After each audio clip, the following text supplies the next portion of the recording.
Guys, continuing from where we stopped last time, we studied about the different types of money available in an economy. So money supply could either be M1, M2, M2B or M4. Then determinants of money supply.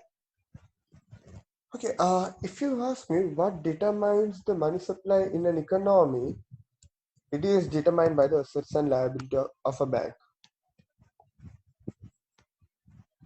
And remember guys, money supply as we studied earlier, it could either be M1, M2, M2B, M2B or M4. So money supply could either be M1, M2, M2B or M4. And if you ask me what determines the money supply, the total money supply, which could either be one of these four, is H into K. H is said to be the base money. K is the money multiplier. The base money into the money multiplier gives us the money supply. Guys, if you ask me what base money is basically the starting point. Even if you look at any building, as I told earlier, you start off from the base, and based on that only anything is built. Just like that, money supply is built on the base money. And if you ask me what determines the money supply in an economy, it is once again the assets and liability of a banking system. Guys, as I have given point 1, 2, 3, and 4, the one tells about the net domestic borrowings of the bank. Basically, those are the liabilities. 2 tells about net domestic borrowings. Sorry, net domestic assets. 3 is about net foreign assets. The difference between domestic assets and foreign assets is that when it comes to domestic assets, it means basically anything that anything that the bank has lent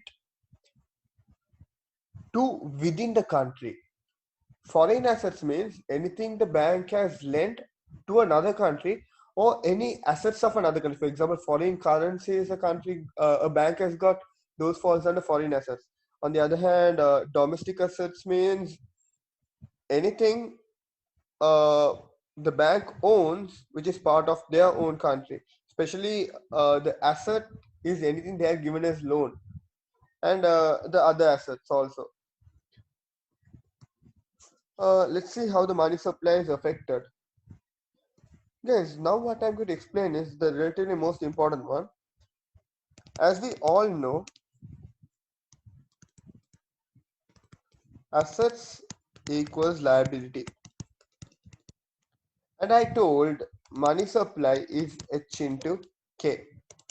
If you ask me what base money means, base money by definition is any direct financial liabilities of a central bank. So basically base money is any financial liability of a central bank. So basically we do know that if a bank has increased its liability, it means they have increased their base money, which therefore means they have increased the money supply. And we should know that in order to increase the bank's liability, they should increase their assets, because assets and liability are equal. So we know base money is the direct financial liability of a bank. And if you increase the liability, basically you're increasing your liability, you're increasing your money supply. And in order to increase your liability, what should you increase? The assets.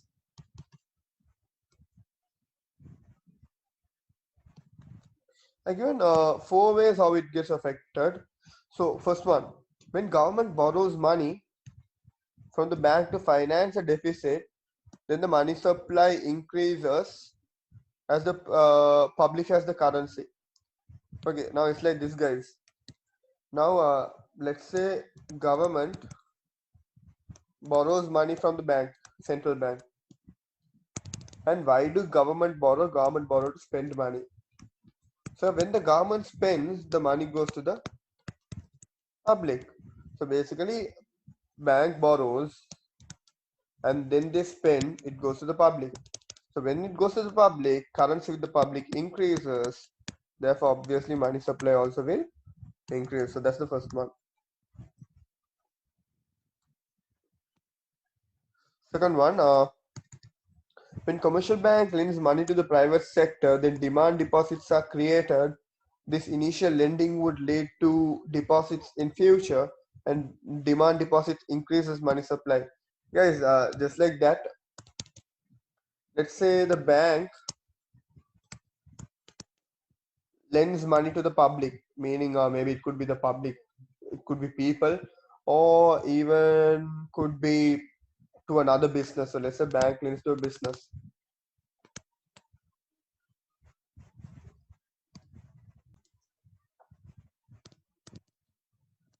And the moment the money goes to the public from the business, public will deposit this money in the bank. So we say demand deposits will increase. And if demand deposit increases, we do know that money supply increases, because money supply, nano money itself states money supplies the currency with the public and any demand deposit. So therefore, if demand deposit increases, money supply increases. And guys, we'll be doing this later. One more thing is, when people start depositing money, it results in credit creation. This means increase in money supply as a result of people depositing money in commercial bank. And the last one is, guys, also through uh, foreign exchange markets, where central bank might purchase foreign currency from government or the commercial bank, which would make them release more of local currency. Okay, sometimes, guys, the central bank might intervene in the foreign exchange market.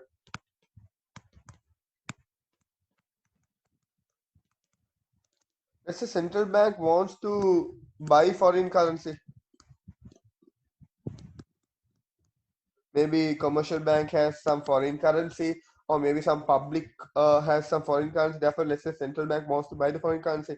If central bank wants to buy the foreign currency, they need to sell the local currency. Now we do know that earlier the money was with the central bank, but the moment they sold the local currency, it goes to the public.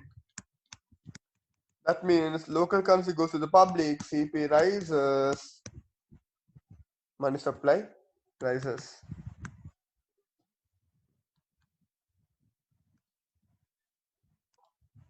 So basically, guys, when the assets of a bank increase, it means they have more security,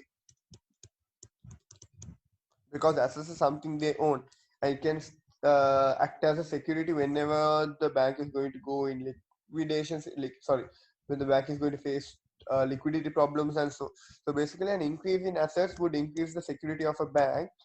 And if the bank security goes up, there's a tendency they can lend more. When they lend more, money goes to the public, therefore CP rises, and ultimately money supply also will rise. Okay, guys, this is what I was explaining earlier.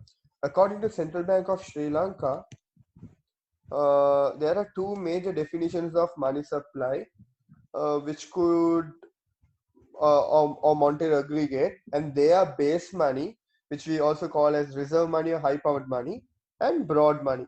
Guys, in Sri Lanka, we mostly go with broad money, which is M2 or M2B, but money supply could either be M1, M2, M2B, or M4. That doesn't matter.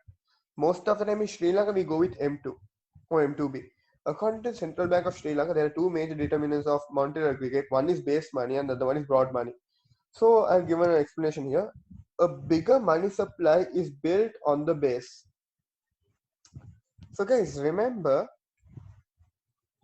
base money is not the money supply, but as I told earlier, base money is the starting point, meaning money supply is built on the base money, meaning base is the starting point, and based on the base, a further money supply is built. Okay. Studies have shown that the most appropriate monetary variable uh, to analyze relationship between the money supply and the general price level is the broad money supply. Guys, the next lesson that we're going to do is about price level and inflation, and we'll be studying that a rise in money supply would result in inflation. And whenever I refer to money supply over there, in Sri Lankan context, the money supply generally means the broad money, which could either be M2 or M2B. Now, given definition for base money. Base money is the direct financial liabilities which supply the basis for the aggregate money supply. So guys, if I ask you what the base money is basically the direct financial liability. It's not the direct financial assets. It's the direct financial liability of a central bank.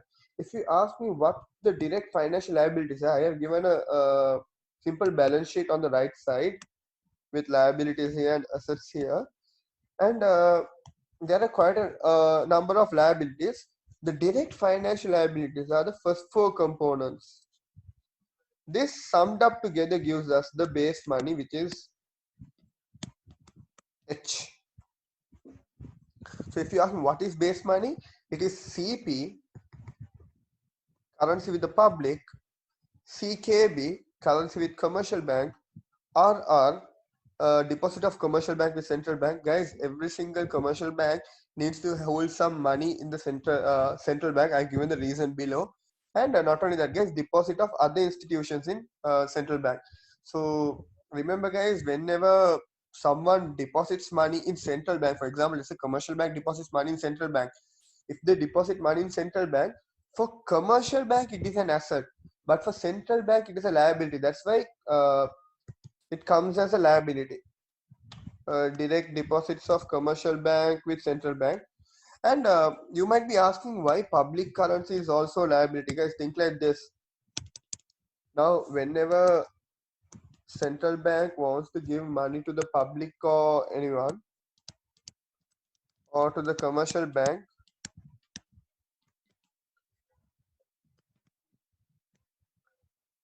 even when they want to give to the public, they don't just print and give it to all the people. What they do is they give a loan to the commercial bank, and from the commercial bank only it's issued to the public, or maybe they give a loan to the government, and from the government it goes to the public. So central bank tells, okay, commercial, they'll give the money to the commercial bank, but they don't just give it. It's like totally, there's no meaning. They like print 1 billion rupees and just give it to the commercial bank. What they do is they give it as a loan. So they print 1 billion rupees, they give it to the commercial bank, and in return commercial bank will give them a security such as a treasury bill or a bond. So what happens is, when central bank gives the cash to the commercial bank, cash reduces, therefore we credit cash. And in return, what do they get? They get the bond. So bond is the asset, we debit the bond. So you can see whenever they give the money to the commercial bank, whenever the money goes to the public, we credit cash and debit the bond. So basically we know that, guys, whenever we credit something, we consider it as a liability. That's the reason why currency with the public or currency with commercial bank is considered as a liability. So I'll give an explanation here. The total assets, the right side of the balance sheet, determines the base money of the country. As assets and liabilities are equal, a rise in the asset would lead to a rise in the direct financial liability, which is the base money. And it's clear, assets and liability are equal. If a bank is going to increase their asset, it means they can increase their liability also. And we do know that the direct financial liability of a bank is called the base money. So if the assets increase, so the idea here is, if assets increase, their liabilities increase, and we do know that increasing direct financial liability means base money will increase. Obviously, when base money increases, money supply increases, as money supply is H into K.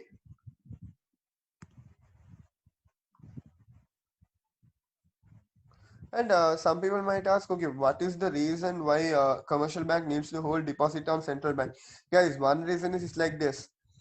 Now we do know that even though it's the money is with commercial bank, sorry, even though the money is with central bank, the money is deposited by commercial bank, meaning it is commercial bank's money. So what happens over there is commercial bank knows that whatever said and done, they have some money kept in central bank. So it acts more like a reserve for the commercial bank. So commercial, it acts as a protection for commercial bank when it comes to lending. And not only that, guys, the second reason why they hold money is mainly for clearing purposes. Now, let's say bank A and bank B both have deposited money in the same central bank. Let's say bank A has lent 10,000 rupees to a, sorry, bank A has got a deposit of 10,000 from a person. And let's say they got, let's say they got the 10,000, and let's say the bank A lent 10,000 to someone else. And maybe after 2 days, this particular person is going to come and ask his 2,000 back. So he's going to ask, okay, where's my 10,000? I need it. Bank A has to give that 10,000. But the issue is they have lent the 10,000. So in a situation like that, what they can do is they can communicate with Bank B. In a situation like that, they can communicate with Bank B, and in return, the Bank B can give them the 10,000 as a loan. So where does the transaction happen through? It happens through the central bank because they have money within the central bank.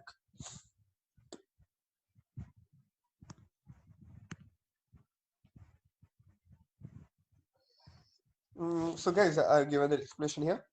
However, base money is different to money supply as we generally consider broad money under money supply. So basically broad money is money comes with the public and all deposit. But remember guys, even though I consider broad money supply could either be M1, M2, M2B or M4. It depends on the type of question you get in the exam. If they consider M1 as money supply, you have to go with M1. You can go with M2. So we know M is K into H, where M is money supply, K is money multiplier, H is base money. So I'll explain what a multiplier is. If K equals 2, then it means that a rupees 1 increase in the base money would lead to a rupees 2 increase in money supply. So multiplier of 2 means if the central bank is going to increase the base money by 1, meaning if they're going to increase their direct financial liability by 1, it means ultimately the money supply will increase by 2 times of 1, meaning it will become 2. Let's read why it happens. So if a central bank buys the treasury bill from a commercial bank for 1,000 rupees, then their assets and liabilities would increase by 1,000. So we do know that, let's say central bank buys a treasury bill, that means treasury bill becomes the asset, and in return they give the 1,000 bucks, meaning cash. They credit cash, debit treasury bill of 1,000. This would therefore increase the reserves. Now when they have treasury bill,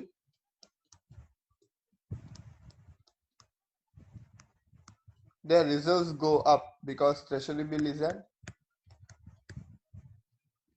asset.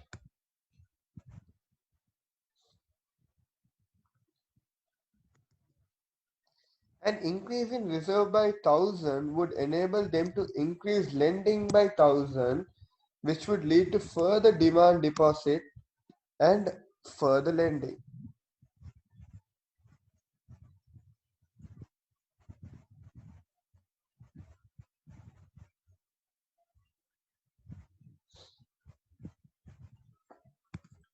It's like this, guys. Now, when central bank gives the money to a commercial bank of 1,000, central bank gets the treasury bill, commercial bank gets the cash. Now, commercial bank has more money than before, and therefore they will be able to lend more, and they are going to lend 1,000. And when they lend 1,000, people get the 1,000 and they will spend, and it goes to someone else. And when that happens, this person will come and deposit the money, maybe in terms of demand deposit. And we'll be studying later when they deposit money, it once again results in something called credit creation, and money supply will increase. And if K is equal to 2, money supply will increase by 2 times.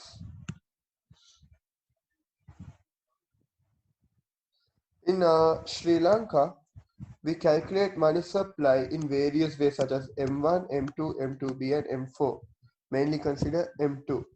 And based on that narrow money multiplier, because if they ask you what narrow money multiplier is, we know narrow money is M1,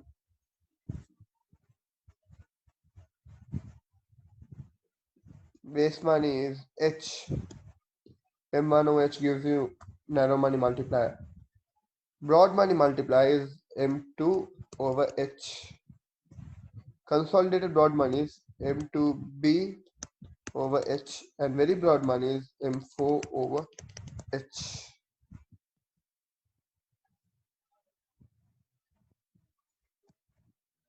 Alright, I think all of you have got the answer. So suppose the amount of reserves in the commercial banking system equals 100, uh, and the deposits are 800, and the amount of currency held by public is 200. Under these circumstances, the money multiplier would equal to, all you have to find is the money supply and H. So we know base money is currency with public plus currency with commercial bank plus any deposits of commercial bank or other institution in central bank. Amount of reserves in the commercial bank system. This is the reserve of commercial bank in central bank. So this falls under this thing H. And then the amount of deposits equal to 800. We know deposits does not fall under base money, but deposit falls under money supply.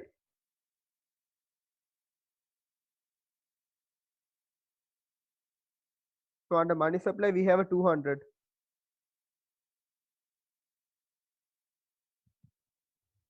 Sorry, we have a 800. And amount with public is equal to 200. We know currency with public falls under both base money and money supply. So we can see base money is 300 and money supply is 1000. Therefore multiply is M over H, which is 1000 over 300, 3.33. Yeah, you guys are right.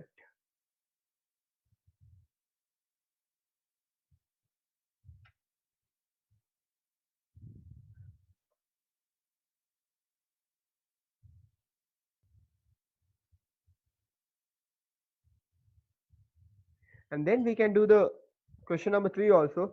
What do you mean by high powered money? Explain briefly how high powered money may be created by the central bank. Guys, I did explain what high powered money mean. High powered money is also called base money, is also called reserve money. By definition, high powered money is the direct financial liability, which creates the basis for money supply. And explain briefly how high powered money may be created by a central bank. Guys, this is what I explained earlier, guys. It's right here. If you want the answer for the second bit, this is how money supply is created.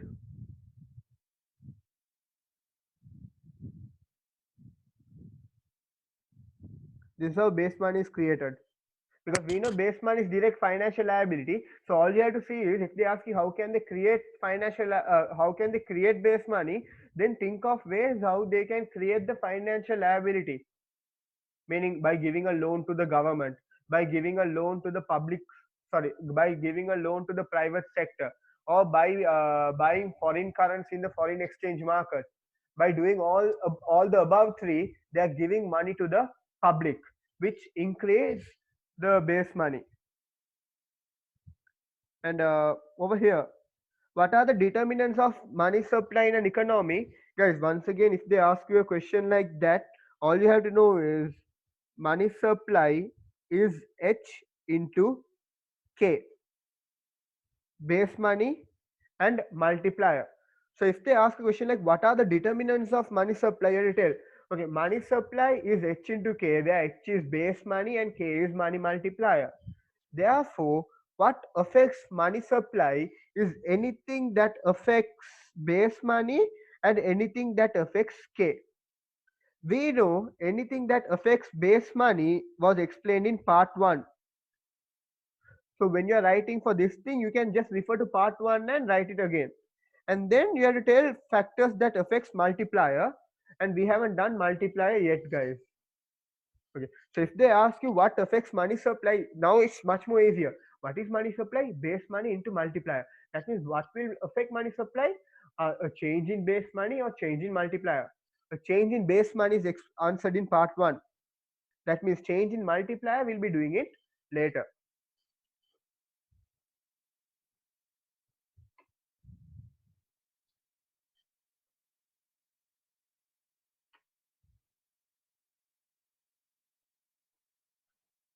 Okay, guys, that is the basic of base money, money supply, and everything. So that was 7.2, guys. Under 7.3, we had financial uh, structure of an economy. For that financial structure, guys, I will send a different tude where it's more like a tree diagram. Like I'll make a mind map and I'll send, because it is 100% theory, guys. There's nothing logical over there. It's just 100% theory. So I will send a tute on that, and then we can continue with price level. Guys, are you all okay with whatever we did as of yet relating to money supply?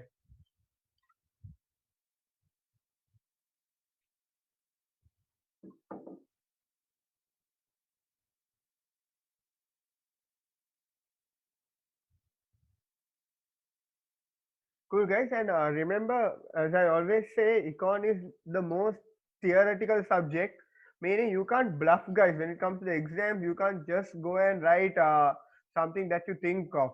Like it should be from the book. That's it. That's why you should be like 100% thorough with the theory.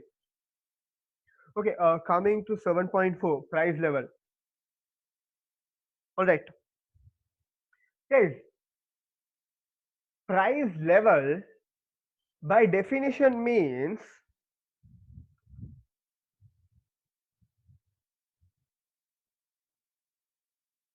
average price of all the products. Now, we are studying macroeconomics, not microeconomics. The moment we look at macroeconomics, one main difference between macro and micro is, in micro, we draw the demand curve.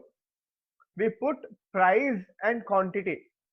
For example, if I draw the demand curve for a orange, it means it is the price of orange and quantity of orange. We consider only one product. But when it comes to macroeconomics, macro is not about one product, macro is about all the products in the market. Meaning rather than putting price, we put price level. Meaning we don't consider the price of one product, we consider the average price of all the products.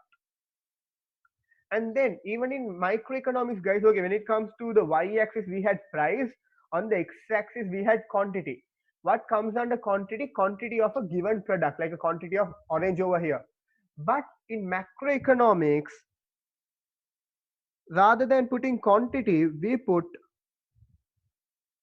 real GDP. So here we put price level meaning we don't consider one product in macroeconomy, we consider all the product, meaning price level means average price of all the product. And here we don't put quantity of one product because macroeconomics means we consider all the product. So rather than putting quantity, we put something like real GDP or real production or real output. Everything stays the same. Meaning real GDP or real production means output of all the product.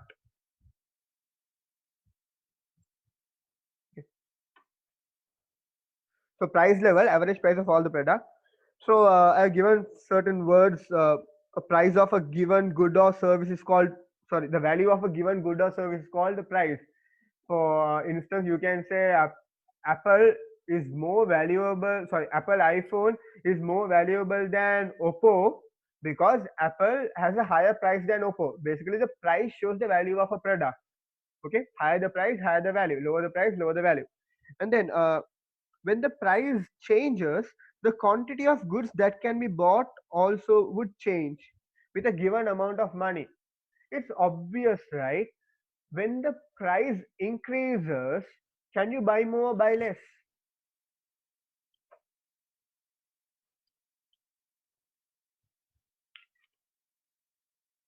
Exactly, Aditya, we can buy less because guys, once again, remember in microeconomics, we always make an assumption. Macroeconomics, in economics, we make an assumption. When we change something, we change only that thing at a time. For example, if I want to see the relationship between price and quantity in demand, the only thing I change is price. I do not change income or any other factors. Just like that, if the price of a product rises and assuming income does not change, it means product has become expensive, you can buy less. On the other hand, if the price becomes less, it means the product is cheaper, you can buy more. So remember, a change in the price of a product affects the quantity you can buy. I'll tell why I am explaining this bit. Next one, guys, there are two important words: absolute price and relative price. Absolute price means you directly look at a price of a product. Okay, one Apple iPhone is 150,000, one Oppo is 50,000. So that is the absolute price: 150,000, 50,000. Relative price means you don't look at the price of one product, you compare both the price. So I know, okay, one Apple iPhone is 150,000. No, if Apple iPhone is 150,000 and Oppo is 50,000, relative price means we are comparing both, meaning it is a comparative price, meaning price of one product compared to the other. So based on this, I can say the value of one Vivo is also equal to the value of, sorry, value of one iPhone is equal to three Vivo.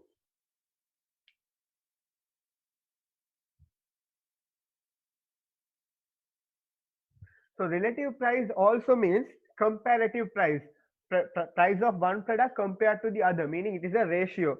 And the next one is general price level, guys. General price level is the most important term. General price level means average price of all the product. And there are three important terms to note. We'll be studying about inflation, deflation, and disinflation. Now, if you ask me, how do I define inflation? Inflation by definition means fall in the value of money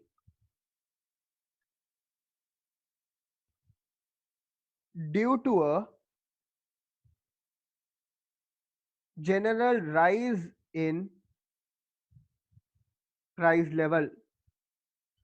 So if you ask what is the definition of inflation, inflation means the fall in the value of money due to a rise in price level.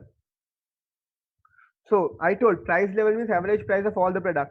So if price level rises, it means we can buy less. If we can buy less, we say value of money has fallen.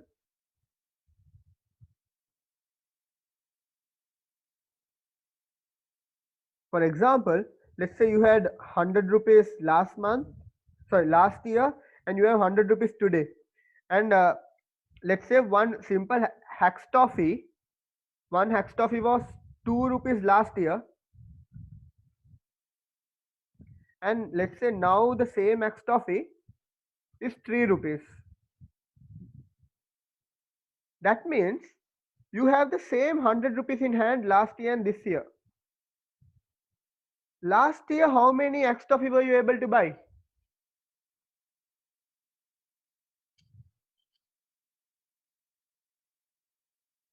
50. And this year?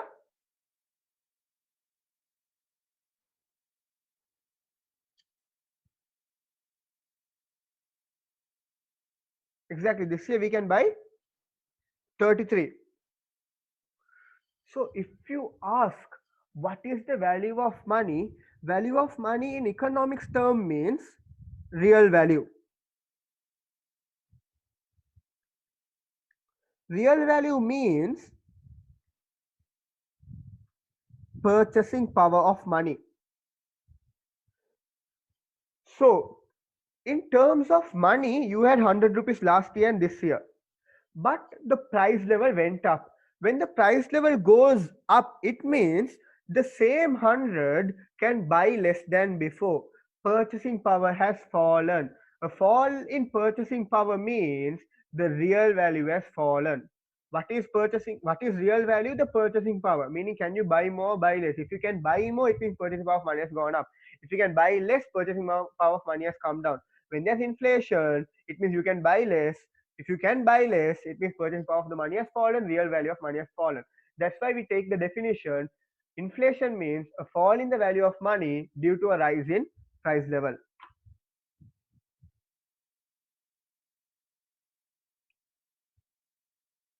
Okay, so inflation means the rise in the general price level. And I have given two more terms, deflation and disinflation. Guys, now when it comes to any countries, they measure inflation annually, meaning inflation rate of 2019 means the price of 2019 compared to 2018. Inflation of 2020 means price of 2020 compared to 2019. Similarly, inflation of 2018 means price of 2018 compared to 2017. So if I ask you what is inflation, how do we calculate inflation rate? Inflation rate is calculated annually. We compare this year's price compared to last year. For example, if the inflation rate in 2020 is 4%, it means prices have increased by 4% compared to 2019, not compared to 2018. Similarly, in 2019, if it is 10%, it means prices have gone up in 2019 by 10% compared to 2018. So inflation rate means the change in price compared to previous year. Are you guys okay?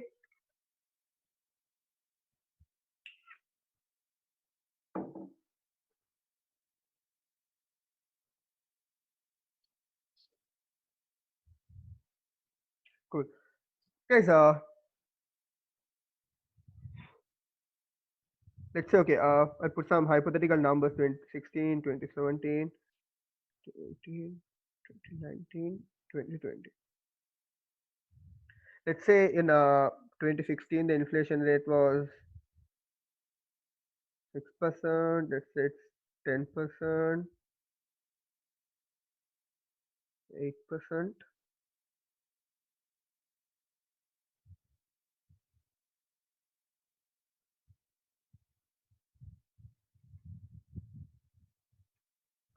Now, guys, I can't okay, I'll just ignore 2016.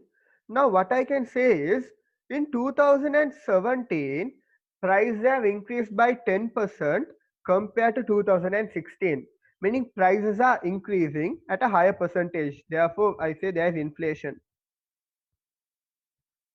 Now, guys, in 2018, it is 8%, right?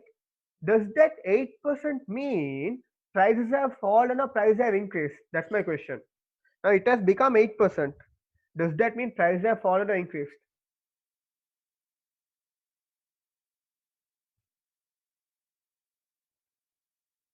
In 2018, what has happened? Sumaya, you're right. What about the rest?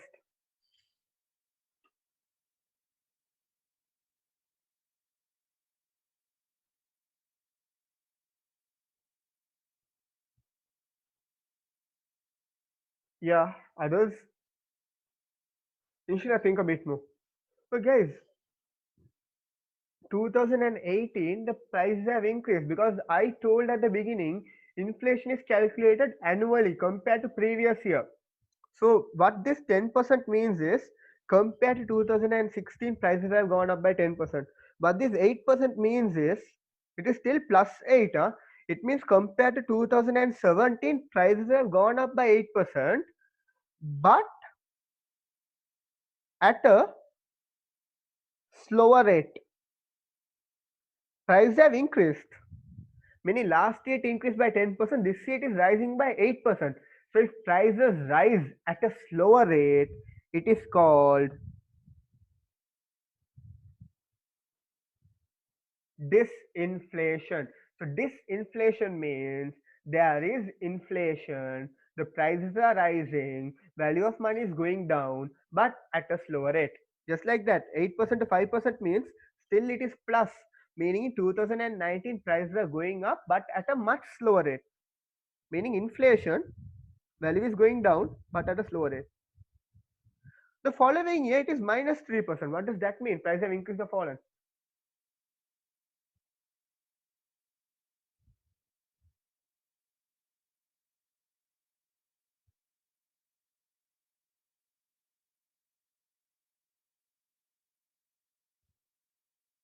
Yeah, Farah, yeah, Ushini, you guys are right. What about the rest?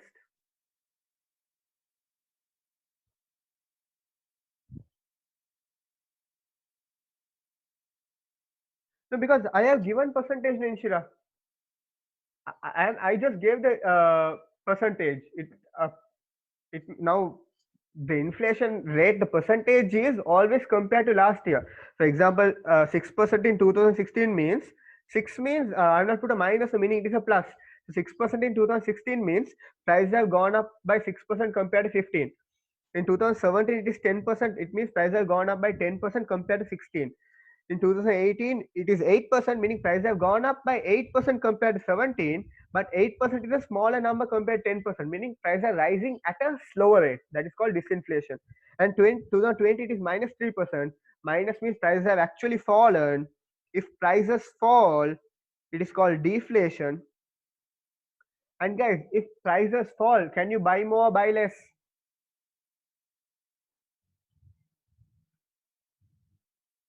You can buy more. So when there's deflation, it means you can buy more, purchasing power increases, meaning real value of money goes up. So the moment you look at the word disinflation, don't think disinflation means prices are falling. Disinflation means prices are rising at a slower rate, inflation at a lower rate. So as long as the inflation value is positive, it means the prices are rising. Only when it is negative, prices are falling. So I've given the explanation here. So here, as long as it is positive, it's inflation. As long as it is positive and falling, it is disinflation. The moment it becomes negative, it is deflation. So deflation is negative inflation. Okay. Okay. Causes of inflation. There are two main causes for deflation. One is called demand pull inflation. The second one is called cost push inflation. It's much more easier than whatever we did earlier, guys. Now,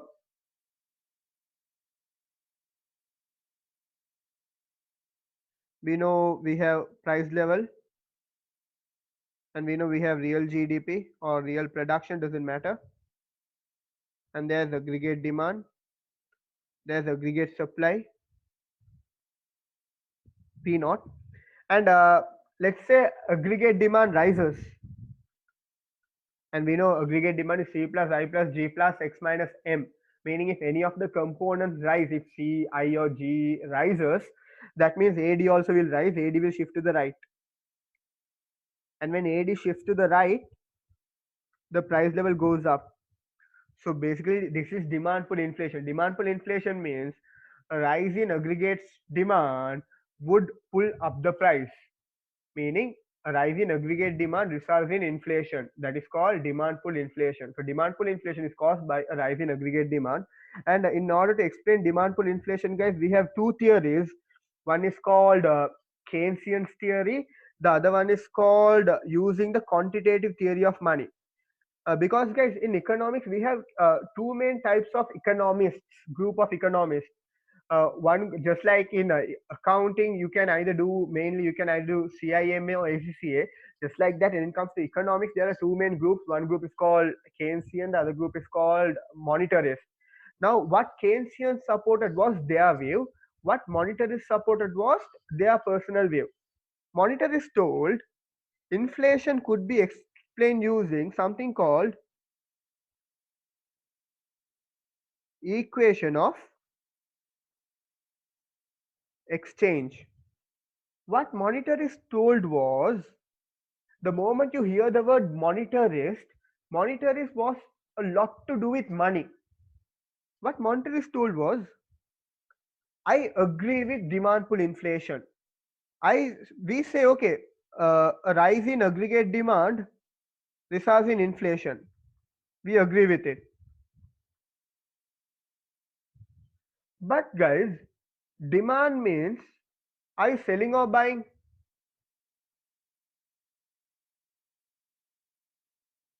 Demand means, are you selling or buying? You're buying, correct. When you're buying, it means you're spending, right? When you're buying, you're spending. In order to spend, what do you need? What do you spend with?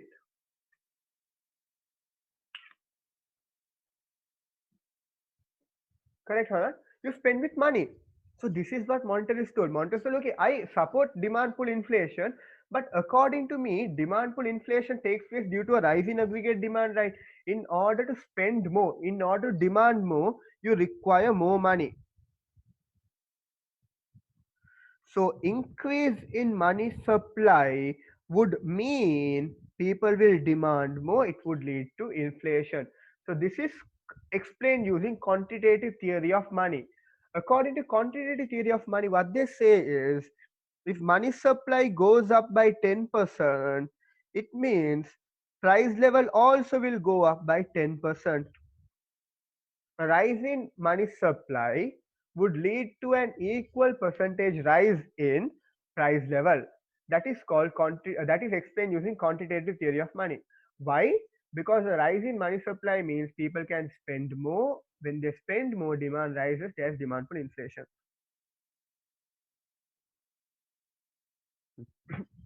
Okay. Let's see what this equation of exchange is. Equation of exchange is MV is equal to PT, where M is money supply, V is velocity of circulation, P is price level. If you want to know what T is basically amount of transaction. It is also equal to the real GDP. Meaning T is also equal to the total output of an economy. That's the easiest way to remember. T is also equal to the output. Now guys, now let's say government prints 100 rupees. If they print 100 rupees, money supply is 100. The meaning of velocity is, velocity means the number of time money changes hands. For example, the moment government prints the money, sorry, the moment central bank increases the money supply, and let's say government spends the money on buying a building, that means that 100 was spent once, velocity is once. And let's say the landlord got that 100 and let's say he wants to buy a grocery. Now the landlord also spends that 100. That means the velocity becomes 2. And let's say from him, let's say from the grocery owner, he goes and buys a medicine. That means that 100 was spent 3 times. That means the velocity is equal to 3. So velocity means the number of times the money changes hands. For example, if the velocity is 3, it means there was 100. It was spent 3 times. So M into V gives you basically the total expenditure, because M is the money supply, V is the velocity. Velocity means how many times that money was spent. So if the money supply is 100 and the velocity is 3, it means that 100 was spent 3 times. Therefore, the total spending is 100 was spent 3 times 300. And guys, we know that P is equal to price level, T is equal to the output.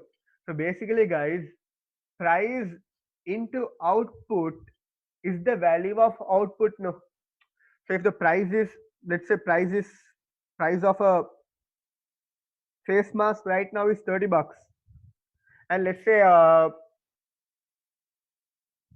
that means one face mask is 30 bucks, and let's say the output is 50 face masks.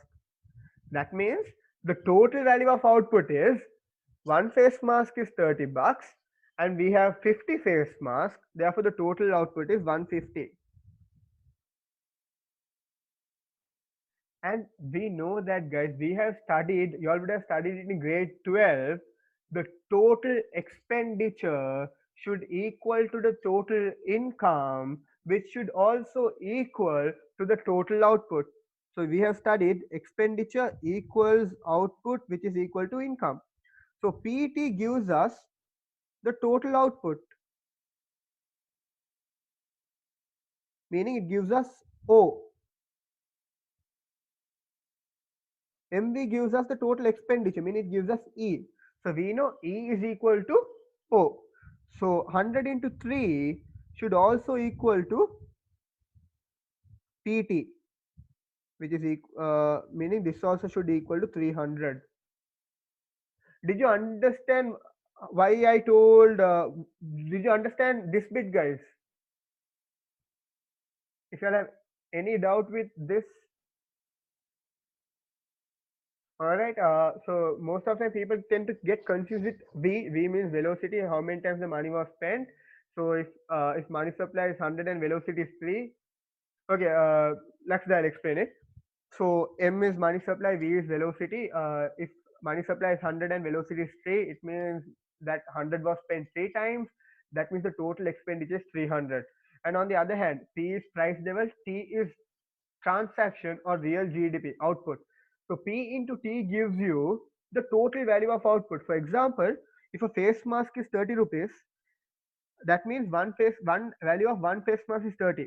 And if T is 50, it means the total output is 50. That means the total value of face mask is, you have 50 face masks, each of the face mask is 30 rupees, it is 100 and sorry, it's 1500. 30 into 50 is 1500. So that's how you get PT. And you would have studied this in grade 12. Expenditure should equal your output, which should equal your income. So M into V gives you expenditure, P into T gives your output. That's why we say MV equals PT, because because expenditure equals output.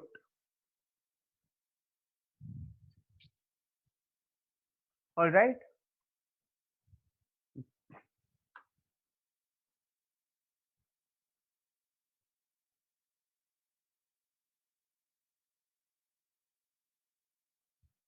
Okay. Guys,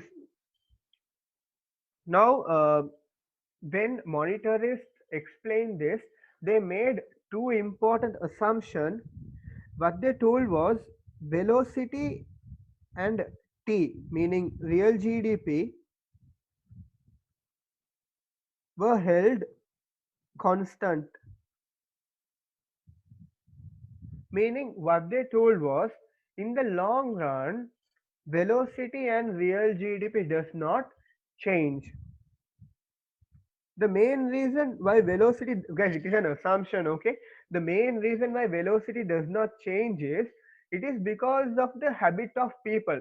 For example, in the long run, now just like that, guys, now for let's say you buy grocery once a week, that means it is a frequent, sorry, it is obvious that you buy groceries only four times, meaning you spend the money only four times a month. So if there's another person, if he buys grocery like every other day, that means his velocity is like every other day. So what they told was generally the habit of people does not change often. Therefore, their spending pattern also does not change often. If they buy grocery every once a week, it means we assume they buy once a week. Spending pattern remains the same. Therefore, velocity was constant.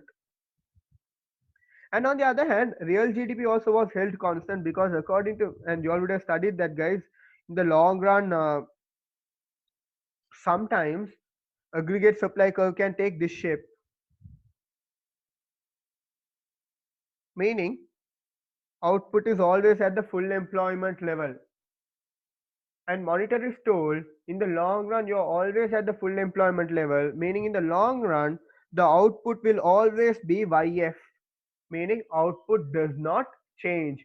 Output is always YF, output is constant. Therefore, we know MV is equal to PT. We know V and T are constant. Therefore, if M rises by 10%, P also should rise by 10%. This is how they explain quantity theory of money.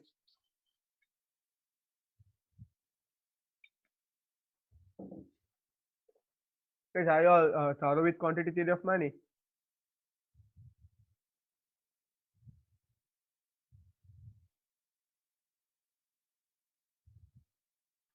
Cool. So I have given the explanation over here. You don't have to. You can read it later. And then let's look at Keynesian's point of view. Guys, Keynesian's one is very simple. What Keynesian told was Keynesian did not use quantity theory of money. They directly used the diagram. What they told was if aggregate demand rises at full employment level, there will always be a rise in price level. That is what Keynesians told. So we know price level comes here, real GDP comes here.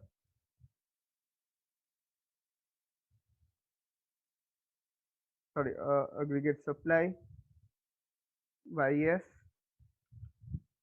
and they told if aggregate demand rises over this point,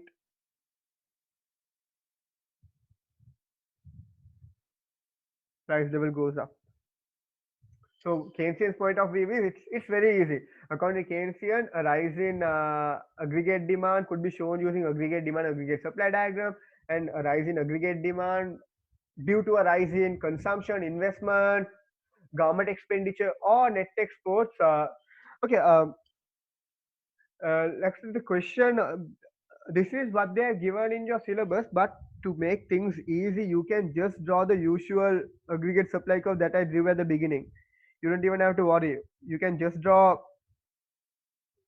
this aggregate supply curve, and then you can say a rise in aggregate demand leads to inflation. You don't have to draw that diagram itself, but that is what is given in your particular bit of explanation in your syllabus. But even you can do this. This is much more easy to explain.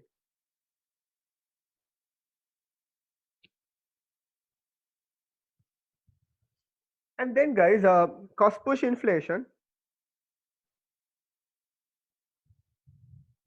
Guys, cost push inflation is much more simple. Now,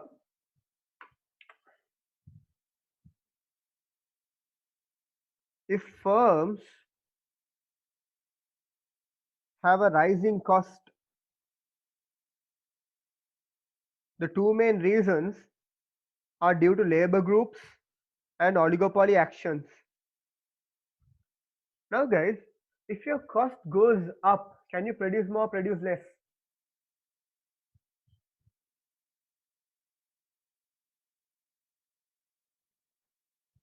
You can produce less.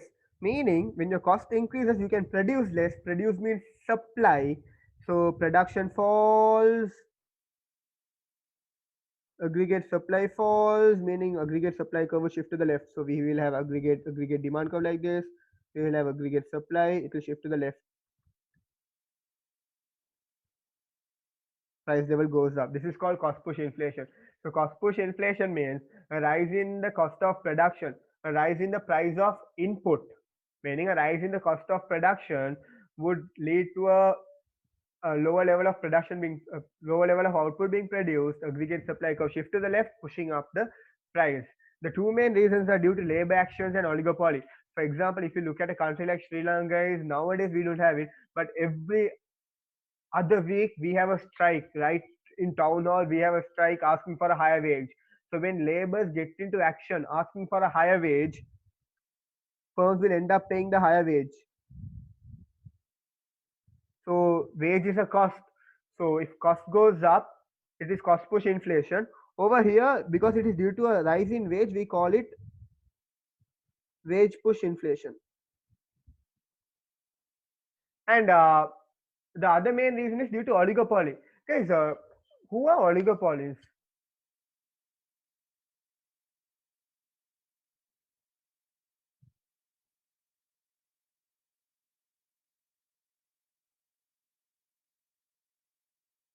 Who are oligopolies? Exactly, like newspaper companies.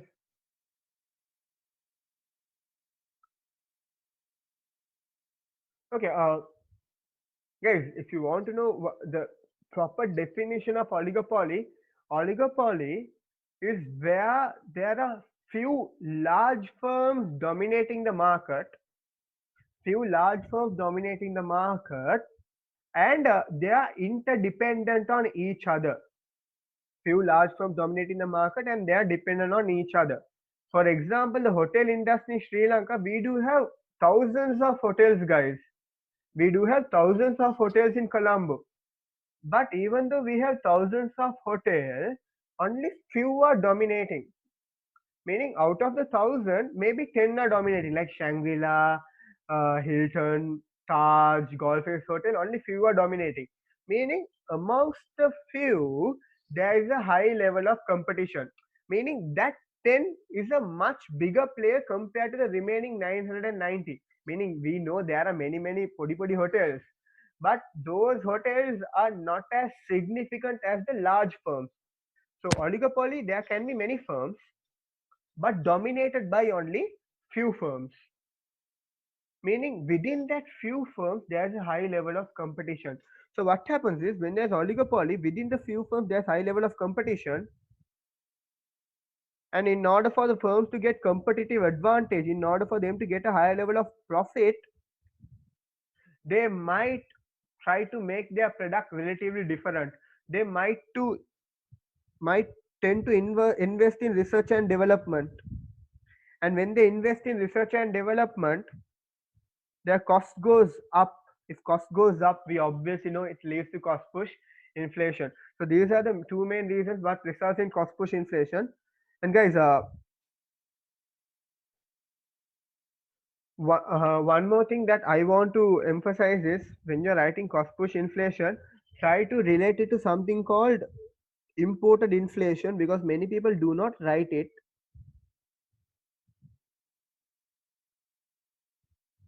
Now, even though we have manufacturing in Sri Lanka, even though we stitch clothes in Sri Lanka, the materials such as buttons, the hangers, the polythene to pack it, none those are not from Sri Lanka. We import it.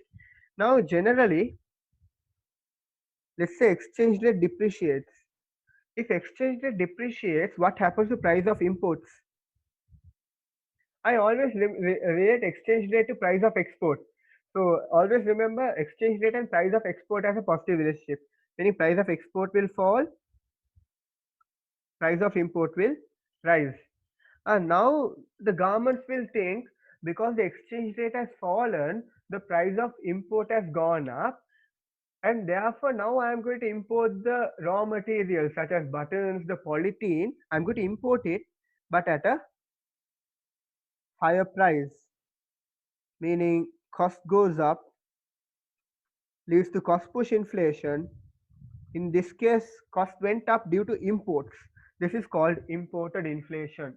Many people do not write it, but it is a very important thing that you can write because you are studying about exchange rate. So you can say if exchange rate depreciates, price of import goes up.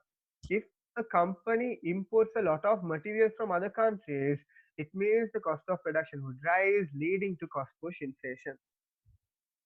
Understood, guys?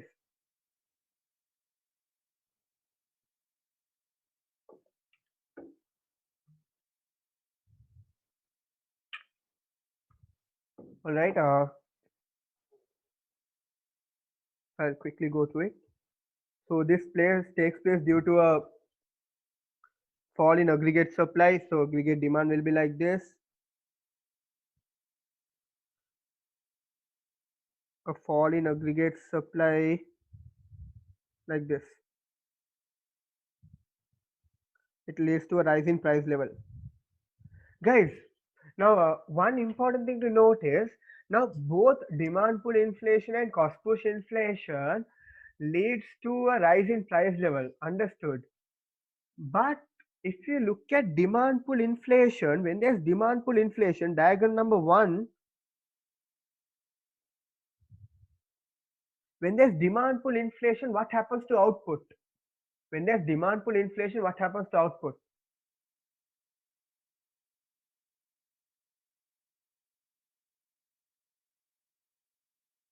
When there's demand pull inflation, what happens to output, guys? Exactly. When there's demand pull inflation, output rises, meaning there is inflation, but output rises. So this shows that there can be economic growth. No, what is economic growth? A rise in real GDP. So rise in aggregate demand shows that the output has gone up, meaning there is an economic growth. On the other hand, meaning when there's economic growth, obviously employment also will rise. On the other hand, if you look at the second diagram, when there's cost push inflation, what happens to output?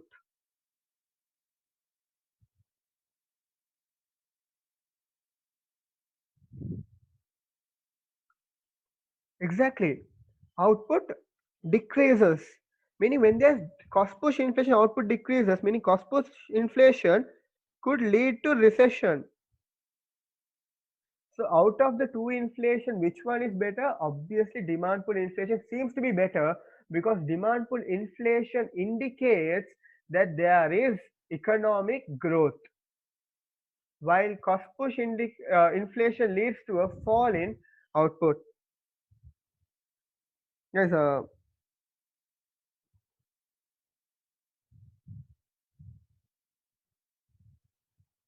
do this page and I'll finish it off. Okay, let's look at okay, let's rather do some questions. No?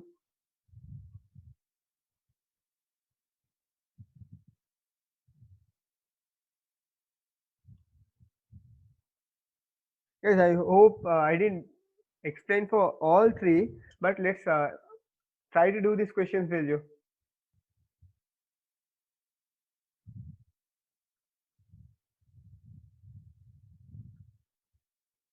For now, remember consumer price in increasing consumer price index means there's inflation.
Right. First one is what will what always happens, huh? Meaning it is 100% true when there is an increase in the consumer price index. So basically, when there is an increase in consumer price index, uh, Ayodhya, think about your second one again. Yeah, guys, when consumer price index goes up, it means prices are rising.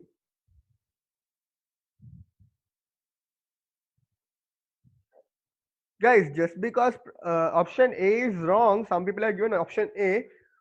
Just because prices go up, expenditure does not rise.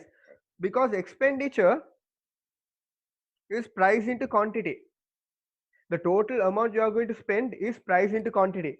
Meaning, when price index goes up, quantity falls.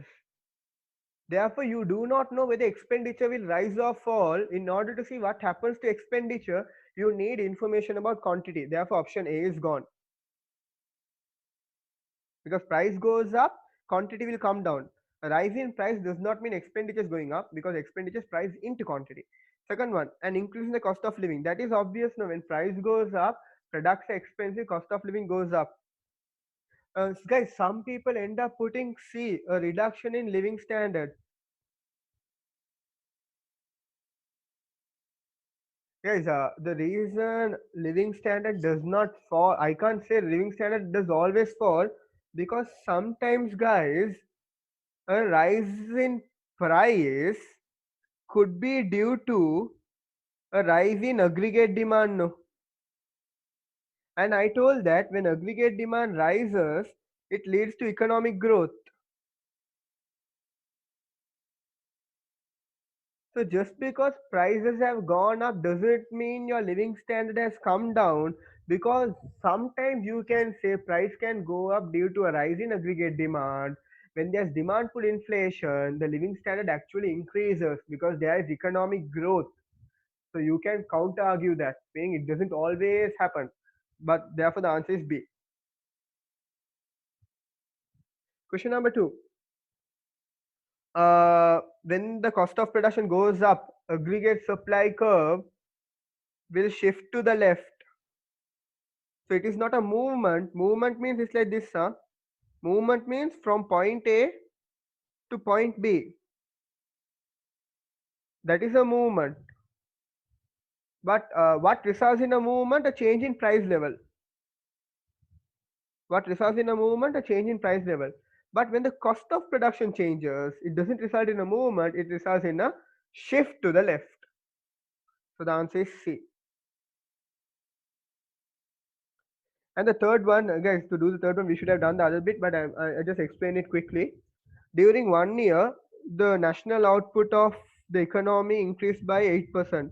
But the thing is, the nominal GDP, meaning P into T, increased by 8%. You can use quantity theory of money for this.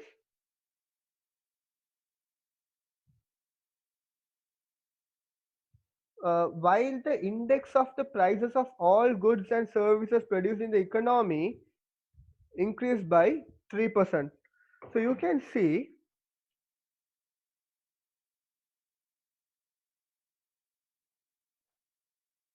P into T increased by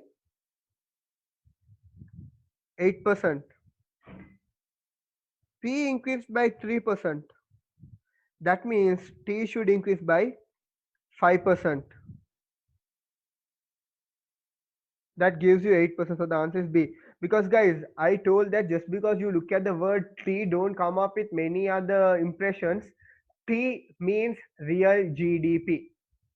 Because if you Google it or anything, guys, this equation MV equals PT could be PT, could also be equal to PQ, sorry, could also be equal to PY, could also be equal to PO. Okay. So rather than using T, you can even use Y, you can even use O. But in your exam, we use T. So this T stands for real GDP. So they're asking by how much did the real GDP rise? By 3%. Guys, I will thorough with it.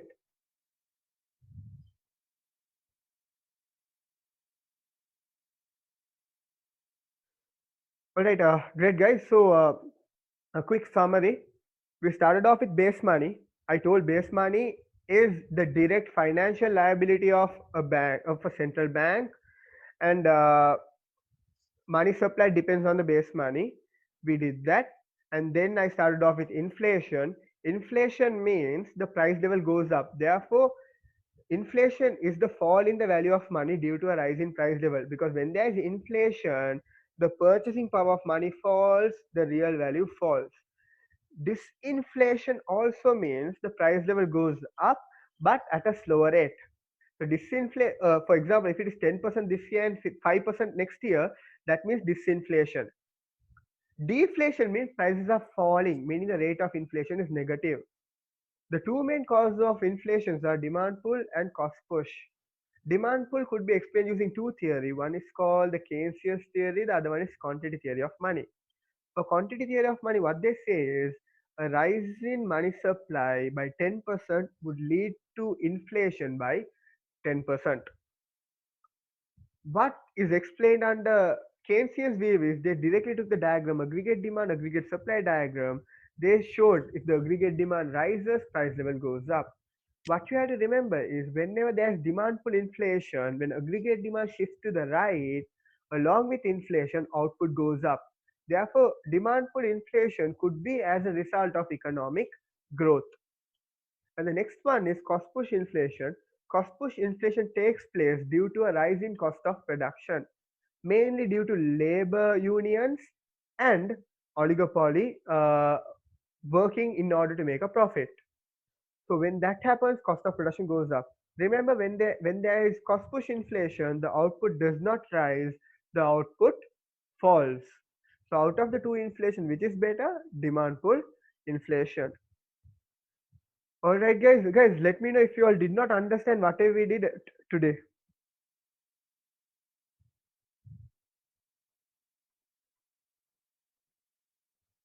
And hoping to have the next class by Friday so that we can complete the entire money chapter.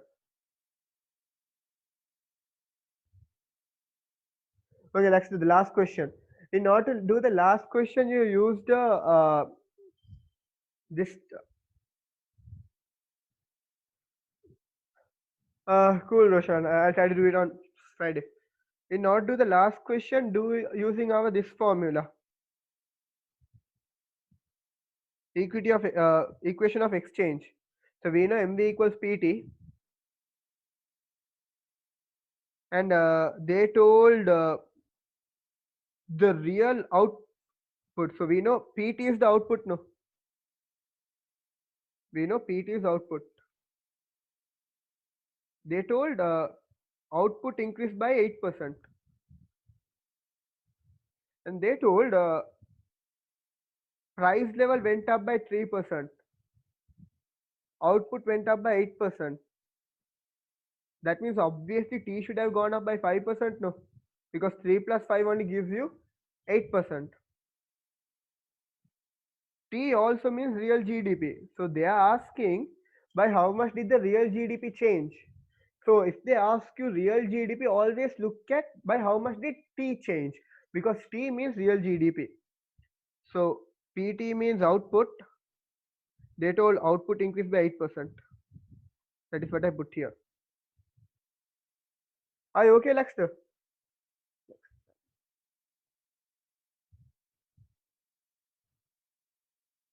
Yes, cool guys. So study hard, and if you have a doubt, make sure once again we use the uh, doubts group.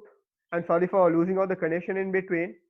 And after this chapter, guys, no, it's multiplying, but over here we just add.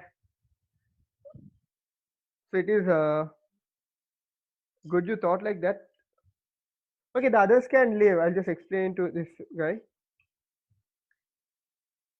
It's basically P into T, but if you want to look at the change, it is percentage increase in P plus percentage increase in T gives you the percentage increase in O.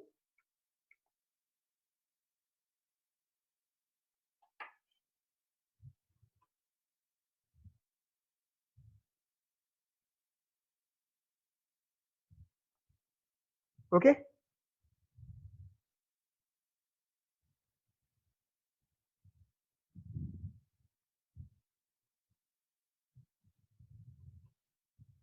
Okay, guys, cool.